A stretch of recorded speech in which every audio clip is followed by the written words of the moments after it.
The year is 1981. The date, July 10th. On the outskirts of the D&G Tavern in Skidmore, Missouri, lies a man by the name of Ken Rex McElroy in his pickup truck, dead. Having been shot with multiple rounds from a rifle, he lay there dying from his wounds, with his wife Trina by his side screaming for his name. But how did we get here? Ken was born on June 1st, 1934, in Otway County, Missouri.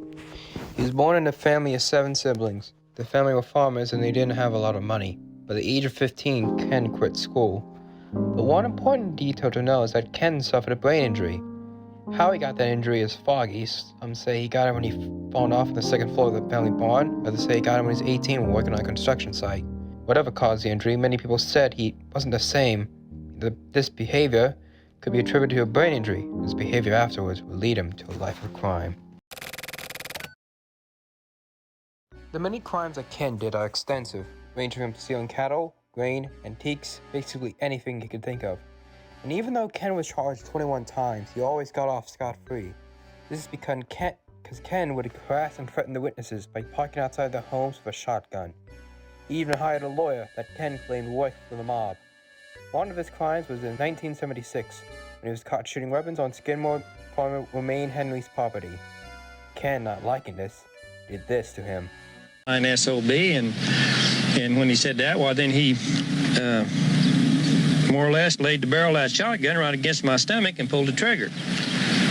And when he did, why, of course, it laid my flesh all open and blew my flesh into this door here. Afterwards, Henry called the police and Ken was arrested. But at the trial, 2 hunters testified that on the day of the shooting, Ken was with them. Also, Ken's lawyer revealed that Henry had concealed his own criminal conviction 30 years ago, thus allowing Ken to get off scot-free. Though none of these crimes were nothing compared to what he did to his wives. Ken had 4 wives, 2 of them living together in his home. There was just one problem. He had married them when they were the age of 12. This is because Ken preferred younger women and actively abused and molested the girls into doing what he wanted. The most important wife was Trina, who was his 4th wife, and he'd occasionally meet her while being dropped off home from school. By the age of 14, she had her first child. When she tried to flee from him back to her parents, Ken allegedly shot their dog and burned the house down. Trina then lived with her foster parents, in which Ken continued to threaten them, saying that if they would kill their own biological daughter, they'd give Trina back. Trina, with her own free will, went back with him. The most important thing of Trina was that when she viewed by 60 Minutes. I've known him all my life, besides the 7 years I've been married with him, and he was never that way. He never caused no trouble with nobody. You know, he was a good man. And she accused him of rape. Yes, he was charged with it, but it's not true. You brought the charge against him. Yes, and it's not true. Why did you do it? Jealousy.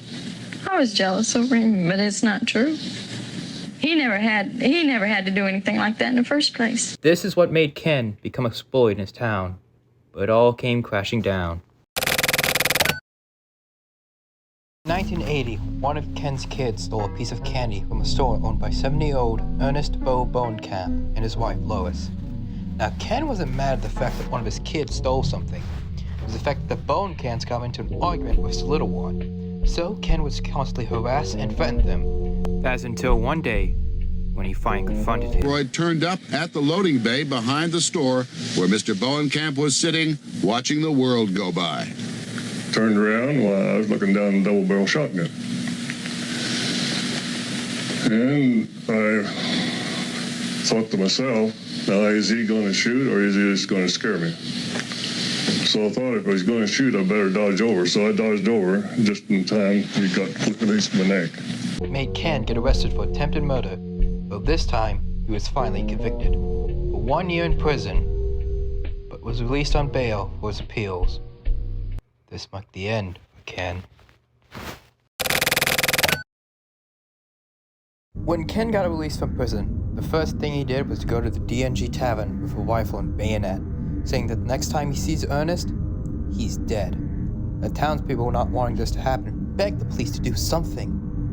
But they said that because Ken's appeal was in 5 days, it didn't matter.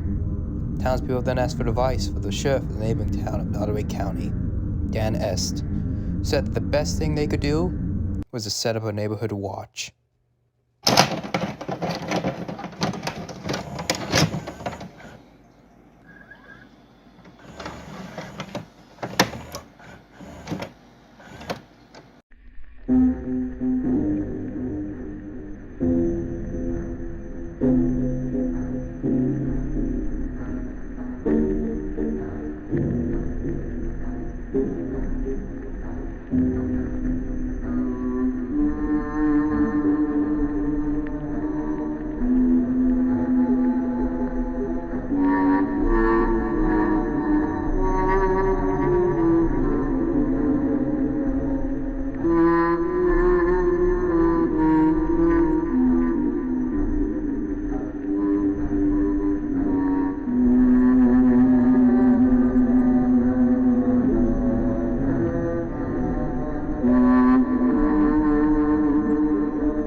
Even though there were 50 witnesses there to confront Ken and to see him die, none of them claimed to have seen his killer. In fact, none of them called the police.